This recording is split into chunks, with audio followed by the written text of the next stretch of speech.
ఆంధ్రప్రదేశ్ రాజకీయాల్లో ఇటీవల చోటు చేసుకుంటున్న పరిణామాలు అధికార కూటమి పార్టీలలో కొంత ఆందోళన వ్యక్తం చేస్తున్నాయి అని వైసీపీ మీడియా ఆరోపిస్తోంది.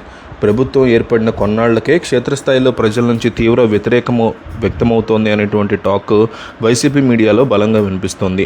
ఎన్నికల సమయంలో ఇచ్చిన హామీలను నెరవేర్చడంలో చూపిస్తున్న జాప్యం మీద ప్రజల్లో అసంతృప్తి పెరుగుతోంది అనేది కూడా వైసీపీ యొక్క వాదన.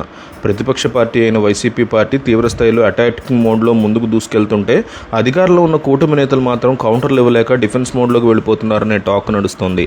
చివరికి కూటమికి అనుకూలంగా ఉండే మీడియా ఛానళ్లు సైతం ఈ విషయాల్ని ప్రస్తావిస్తూ ప్రత్యేక కథనాలను ప్రచారం చేయడం రాజకీయ వర్గాల్లో హాట్ టాపిక్గా మారింది. ఈ పరిస్థితి ఇలాగే కొనసాగితే భవిష్యత్తులో ప్రతిపక్షానికి మళ్లీ రాజకీయంగా పెద్ద ప్లస్ పాయింట్ అవుతుందనే భయం కూటమి నాయకుల్లో స్పష్టంగా కనిపిస్తోందంటున్నారు.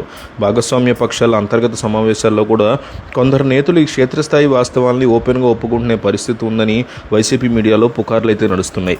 ముఖ్యంగా సోషల్ మీడియా వేదికగా వస్తున్న విమర్శల్ని తిప్పికొట్టడంలో కూటమి ఎమ్మెల్యేలు, మంత్రులు ఘోరంగా విఫలమవుతున్నారనే ఆరోపణలున్నాయి. నాయకత్వం ఎన్నిసార్లు అలర్ట్ చేసినా క్షేత్రస్థాయిలో నాయకులు యాక్టివ్గా పనిచేయట్లేదనే అసంతృప్తి వ్యక్తమవుతోంది. ఎన్నికల ప్రచారంలో భాగంగా ప్రజల్ని ఆకట్టుకోవడానికి సూపర్ 6 పేరుతో భారీ హామీలు ప్రకటించినప్పటికీ ఆచరణలో వచ్చేసరికి వాటిని ఎగ్గొట్టే ప్రయత్నాలే జరుగుతున్నాయని జగన్ ఓపెన్గా విమర్శిస్తున్నారు. రాష్ట్రంలో అప్పుల పరిస్థితి, విద్యార్థులు, రైతులు మరియు ఉద్యోగుల యొక్క సంక్షేమం గురించి ప్రభుత్వం సరైన లెక్కలు చెప్పలేకపోతుంది. సంక్షేమ పథకాల అమల్లో కోతలు పెట్టడం వల్ల సాధారణ ప్రజల్లో తీవ్ర నిరాశ వ్యక్తమవుతోంది. ఏదైనా అడిగితే గత ప్రభుత్వ తప్పుల్ని ఎత్తి చూపించడం తప్ప ఈ ప్రభుత్వం చేస్తున్న మేలేంటో చెప్పలేకపోతున్నారని వైసీపీ ఎద్దేవా చేస్తోంది.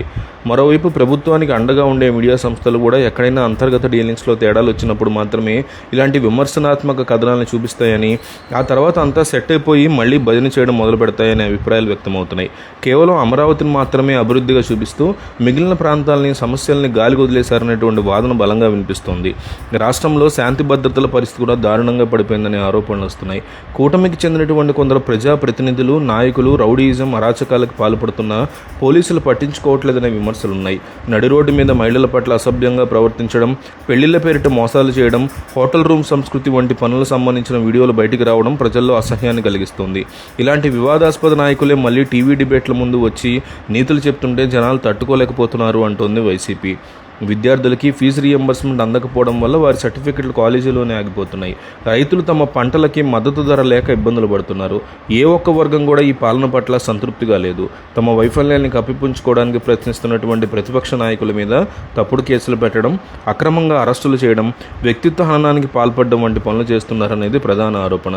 కానీ ఏది మంచి, ఏది చెడు అనేది గ్రహించడానికి ప్రజలు అమాయకులేమీ కాదని, అన్నింటినీ గమనిస్తూనే ఉన్నారని రాజకీయ విశ్లేషకులు భావిస్తున్న పరిస్థితి.